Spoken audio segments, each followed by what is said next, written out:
Hii ni second generation, kizazi cha pili baada ya kile cha kwanza kabisa cha masahaba, kimefuata cha matabiina.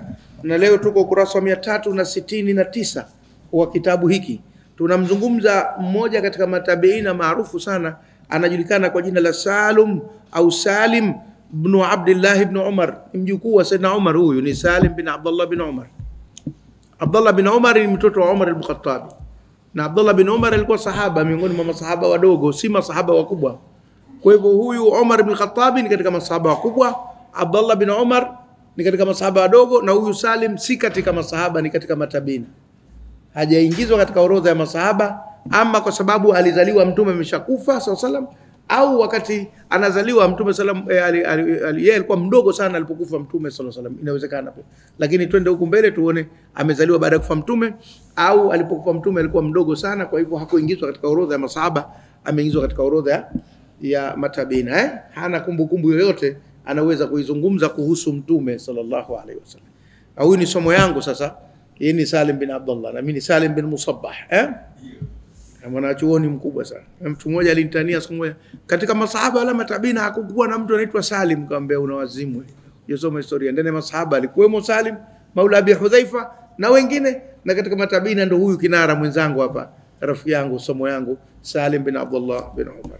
Hafidul Faruqi, mjukuu wa Al-Faruqi, mjukuu wa Sayyidina Umar. Al-Faruqi ni lakab, ni wito au sifa ya Sayyidina Umar, kaitwa Al-Faruq, manake mpambanuzi, mwenye kutofautisha mambo. Kila pahala penye utata akiingia yeye anayapambanua mambo, utata unaondoka.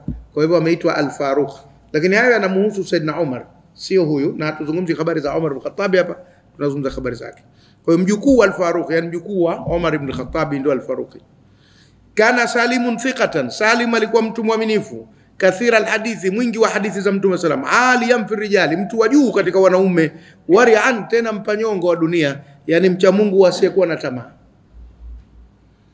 Haya maneno anayasema Ibn Sa'd, mmoja katika waandishi wa historia za masahaba na matabiina. Ana kitabu chake maarufu kinaitwa Tabaqat, anazungumza tabaka mbalimbali, tabaka ya masahaba, tabaka ya matabiina, yani generation, kizazi cha masahaba, kizazi cha matabiina na kilichofuata, kinaitwa Tabaqat cha Ibn Sa'd, mwanachuoni. Sasa Ibn Sa'd katika comment yake alipokuwa anazungumzia maisha ya huyo mtu, alisema yeye Ibn Sa'd, kana Salimun thiqatan, alikuwa Salim ni mtu mwaminifu. Thiqa manake mwaminifu, tena kathira alhadithi, mwingi wa hadithi za mtume sallallahu alaihi wasallam. Anaelezea mambo yanayomhusu mtume mengi, kapokea kutoka kwa wazee wake na masahaba wengine aliowakuta. Aliyam fi rijali, mtu wa juu katika wanaume walikuwa katika zama zake, si mtu wa daraja la chini. Wari'an, tena mwenye kupanyongo dunia, hana tamaa ya maisha. Hizi ndio sifa zake kama alipomuona Ibn Sa'd. Nahnu ulai, sisi hawa hapa, fi khilafati al-Faruqi, tumo ndani ya ukhalifa wal-Faruqi ridwanullahi alayhi, radza Mwenyezi Mungu juu yake. Na al-Faruqi tumesema ni Sayyidina Umar, anatupeleka moja kwa moja mpaka zama ambazo Sayyidina Umar al-Khattab alikuwa akitawala. Kwa hivyo anasema hebu turudi nyuma kidogo, tuwe kama vile tumo ndani ya zama za utawala wa Umar ibn Khattab. Wa hiya dhi madinatun, na huu hapa mji wa Madinatu Rasulillahi, mji wa Mtume sallallahu alayhi wasallam, ta'ijju bi ghanaimi al-harbi. Ta'ijju anasema chini maana nini? Taqumu wa taqudu, unasimama na kunyanyuka kwa ngawira za vita, yani unapokea ngawira za vita kutoka kila mahala. Uislamu unafanikisha ushindi na kuja na mali za ngawira katika mji wa Madina kutoka kila mahala. Kwa hivyo ngawira zinaingia kila saa, kila dakika. Ta'ijju unaweza ukasema unafurika, bighanaimi, kwa ngawira alharbi za vita. Huo mji wa Madina unafurika kwa ngawira za vita, allati, ambazo ahraza almuslimuna, wamezikumba waislamu, minaslabi, katika mateka au katika manyara, Yazdajurdi, ya huyu bwana Yazdajurdi, akhiri muluki al-Fursi, ambaye ndo wa mwisho katika wafalme wa Iran aliyekuwepo wakati ule, ndo mtu wa mwisho. Baadaye akaanguka, dola yake ndio ilipoanza kuanguka. Tumezungumza habari za Yazdajurdi katika kitabu cha Suwar min Hayati Sahaba, kule zimejitokeza sana, lakini ndio wale ambao hawatalii vitabu na wale ambao wanasikiliza hawawezi kirahisi kukumbuka. Lakini tumezungumza haya mambo ya huyu mfalme Yazdajurd. Alikuwa ndo mfalme wa mwisho wa Persian Empire. Na tukisema fursa au Persian Empire haimaanishi Iran peke yake tu. Iran ilikuwa ni sehemu kubwa tu ya Persian Empire. lakini Persian Empire ilikwenda sana, ikatawala sehemu nyingi. Hata visiwa vya Bahrain vilikuwa ndani ya Persian Empire. Hata sehemu ya Kuwait iliweza kuingia kwenye Persian Empire. Inaaminika hata baadhi ya sehemu ya Saudi Arabia iliingia katika sehemu ya Persian Empire, hasa katika maeneo ya Al-Ahsa. Na mpaka leo kuna watu wana asili ya Iran wako katika maeneo yale, na lugha ya Kifursi inazungumzwa katika maeneo hayo. Kwa hivyo Persian Empire ilikuwa kubwa, haikuwa ndogo. Na sehemu ya Iraq ilikuwa chini ya Persian Empire. Hata Uturuki ilikuwa sehemu ya Persian Empire katika baadhi ya maeneo, hasa kule kwa Kurdi na nani. Persian Empire ilikuwa kubwa sana. Syria, sehemu za Syria zilikuwa katika Persian Empire. Lebanoni imeweza kuwa, hata sehemu ya Israeli ilikamatwa. Israeli ilitawaliwa na Wairani, lakini zamani zaidi huko ndio ilitawaliwa kabisa na Wairani wakati wa mfalme Nebukadreza. Oman vile vile ilikuwa sehemu ya Persian Empire, sawa sawa. Ndio Bandar Abbas na maeneo mengine chungu zima yalikuwa katika sehemu ya Persian Empire vile vile. Kwa Gulf, ile sehemu kubwa ya Gulf ilikuwa inatawaliwa na Persian. Kwa hivyo Mwirani alikuwa ni dola kubwa kweli kwa wakati huo. Ilikuwa yeye anashindana na Mtaliana tu, Mrumi basi peke yake. Na wakati mwingine Mrumi alikuwa anapigwa, alif lam mim ghulibatir rum. Walipigwa na Wafursi, Persian ndio waliwapiga Warumi katika vita vile. Wataliana walikuwa wanaogopa wa Irani. Na mpaka leo Irani bado ni taifa la kutisha. Mataifa magharibi wanalitazama katika namna nyingine. Kwa sababu kwanza kule ushujaa ni asili yao. Ni watu ambao hawataki woga, hawaogopi kabisa, Na sasa hivi wanayo itikadi ya Kishia, wakipandisha mori dhuljanah akbar min almaidan khali wawela, hatari. Anakuja mtu hata ukipiga risasi namna gani, yeye anakuja zake tu. Kwa hivyo walikuwa na dola kubwa sana. Falakad kana fiha, kwani ilikuwa ndani yake mintijani la kasira, yalikuwa mataji ya wafalme. Akasira ni wafalme. Kisra anakuwa ndo mfalme wa Irani, anaitwa Kisra kama cheo chake. Na yule wa Roma alikuwa anaitwa Kaisar au anaitwa Kaisari katika Biblia, kwa Kiingereza Kaiser. Huyu ni Kisra, okay, wengi Akasira, ambao inaaminika hawa ndio walioanzisha kutengeneza mikate ya Ajemi. Hii tunaijua sisi kwa mikate ya Ajemi. Wengine nafikiri humu hawajui, lakini mikate ya Ajemi sisi tunaijua. Inaaminika asili yake ilidesigniwa kwa ajili ya wafalme. Ilikuwa alafu baadaye ndio ikaenea kwa watu wote wanakula kwa michuzi. Lakini sio kama hii yetu sisi shakauka namna hii, ilikuwa mizuri na bonyea nini mafuta na mpaka leo wako watu wanatengeneza mikate ya Ajemi ukafurahi roho yako.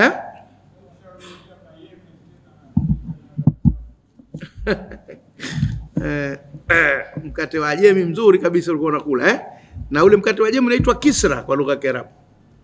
Kwa jina la huyu hao wafalme. Khubz Kisra unaitwa ule. Mkate wa Kisra. Ndio mkate wa Ajemi, Khubz Kisra.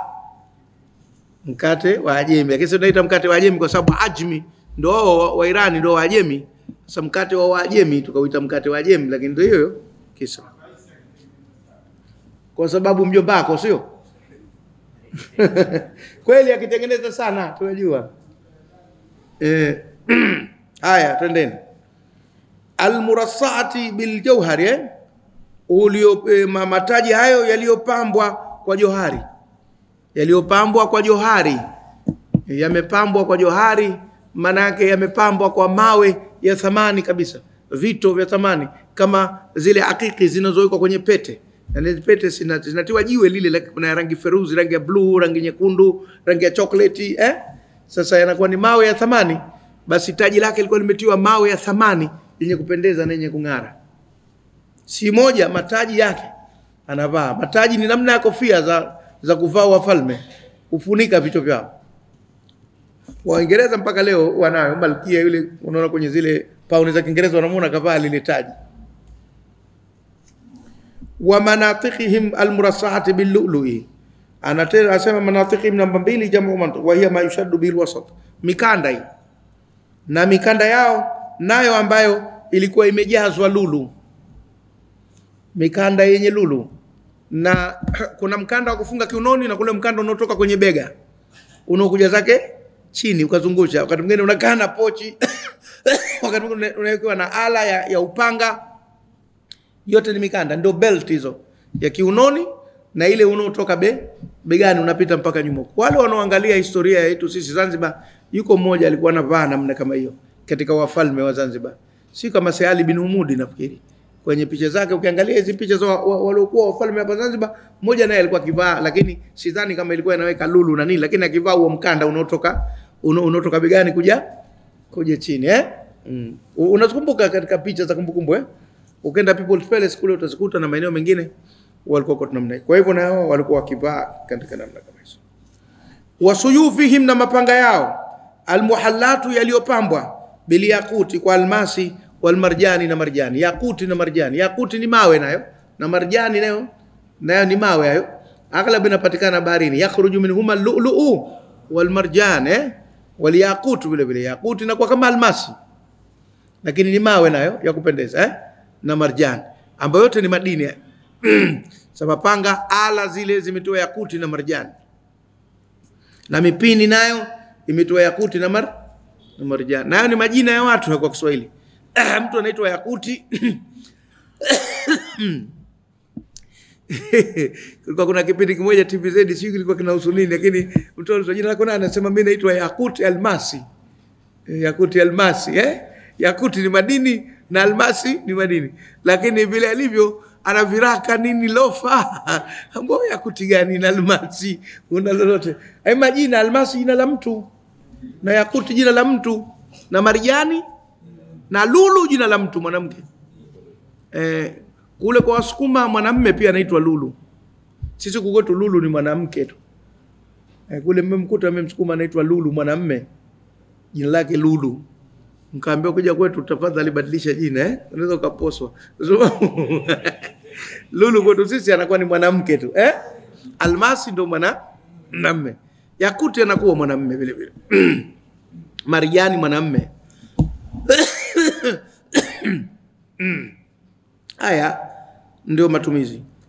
Kwa hivyo bila yakuti almarjani ma lam taqa alayhi ainu min qablu, jambo ambalo halijaanguka juu yake jicho hapo mwanzo, yani hajapata mtu kuviona vitu kama hivyo. Halijaanguka juu yake jicho hapo mwanzo, maana yake hajapata mtu kuviona, ndio unaweza kuviona kwa mara ya kwanza. Wakati kana ma hadhi alkunuz at-ta'ilati, na ilikuwa pamoja na hizi hazina kubwa, at-ta'ila kubwa, alhaila za kutisha. Hashdun, kulikuwa kuna orodha kabirun kubwa, min sabaya ya mateka al-Fursi wa Kifarsi wa Kipasha wa Kiiran. Hashdun kabirun, kulikuwa kuna orodha kubwa, min sabaya ya mateka wa Kifursi. Kwa hivyo si tu mali na watu pia walikuwa wamepatikana kama mateka kwenye vita. Wakana bainahunna, na ilikuwa baina yao, banatu wa mabinti ya Zarjud ya thalathu, yalo watatu. Mabinti wake watatu nao walitekwa nyara, mabinti wa mfalme watatu, wanawake watoto wa mfalme. Alafu unajua na kuna usemi unasema kuwa Waarabu kwa ujumla wao walikuwa hawajawazidi wa Irani kwa uzuri. Hawajawazidi wa Irani kwa uzuri. Si kwa nini Ahmad Baharani mpaka sasa hivi kaniacha meja nitafutia mmoja. Wa Irani ni wazuri, hasa wanawake wa Kiirani ni wazuri. Wana maumbo makuza, wanavutia. Kwa hivyo ilikuwa Waarabu wakiwapata wanawake wa Kiirani hawaachi. Sijui tumefahamiana au niseme kwa ufasaha zaidi. Ishatosha bwana alikwama. Ufasaha huo unatosha, muhitaji makamusi kutafsiriwa wala. Basi twendeni. Kwa hivyo lilikuwepo hilo. Basi na istosha kwamba ni mabinti wa mfalme sasa. Watatu, vyuma vya kweli. Fasharahunna Ali, wakawanunua Ali radhiallahu anhu bithamanin jazlin, kwa thamani kubwa sana. Sayyidina Ali alikuwa na busara kubwa sana. Alijua kuwa hawa wameingia kwenye mateka, wanaweza kwenda wakaanguka kwenye mikono ya watu ambao si wazuri. Unajua kishakuwa vija kazi wale, aweza kutoka mtu akajipiga akatafuta pesa akanunua, lakini akaenda akamtesa na kumdhalilisha mtu ambaye alikuwa mtoto wa mfalme. Sasa unapeleka ujumbe wa chuki kubwa sana kwa nani? Kwa wale waliopigwa kwenye vita. Na wale ni binadamu, hata kama umewashinda, wanaweza kujikusanya katika uchungu wao wakaja kulipiza kisasi, wakafanya jambo kubwa sana. Kwa hivyo radhiallahu anhu wa karamallahu wajhahu, Ali ibn Abi Talib alikuwa na busara sana. Akaenda akatafuta pesa na akanunua kwa thamani kubwa maksudi, ili mtu yote akitaka kuja kuwanunua tena kwake amwambie unafikiri imewanunua kirahisi hao? Wakati mwingine ndio namna ya kumuokoa mtu na kumlinda mtu ni kumtia thamani. Ukishamtia thamani unamuokoa na kumlinda. Kwa hivyo kwa sababu walikuwa ni mateka lazima wawe watumwa. Akawanunua Ali bin Abi Talib tena kwa thamani kubwa sana. Wa aradha alayhinna ta'ifatan min alma'i shabab almuslimin. Akawaorodhesha hao wanawake kwa kundi la wanaovutia vijana wa Kiislamu. Akawaambia, yani akawaita wanaume waliokuwa wanapendeza, handsome, wazuri wa Kiislamu, akaweka pale hapo, akawaambia wale mabinti, chagueni yoyote mnaitaka, kila mtu achague mume humo. Kwa sababu nyinyi ni watoto wa kifalme. Kwa hivyo lazima muolewe na watu wenye hadhi. Kwa hivyo naye akawachagua vijana, akawakusanya, alafu akawaambia mabinti, chagueni nyinyi mnataka, kila mtu anataka kuolewa na nani kati ya hawa vijana waliopo hapa wenye kuvutia. Busara ile. Ili wale watoto zikipata taarifa kutoka kwao kwenda kwa wazee wao waseme, Ali katuchukua vizuri, katuachia wenyewe uhuru tuchague wanaume wa kutuoa. Unaona? Hakututumia force, hatukufanywa vijakazi, hatukudhalilishwa. Anapunguza ile chuki. Unajua vita vinazaa chuki. Sasa baada ya kumalizika na mmoja kushinda, punguza sasa ile nini? Ile chuki. Sasa makali ya chuki uyapunguze. Inakuwa mtu asiwe kashindwa alafu akadhalilishwa.